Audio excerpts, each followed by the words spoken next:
មានអ្វីជួបបានទេប៉ុន្តែ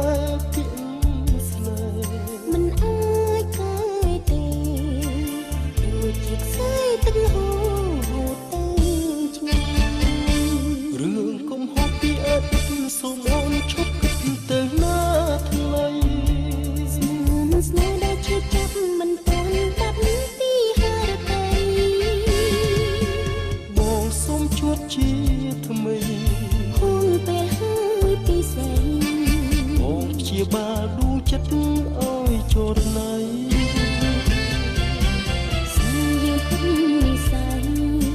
បងសូមផ្ដាំជាថ្មីស្នេហ៍ចាស់តែ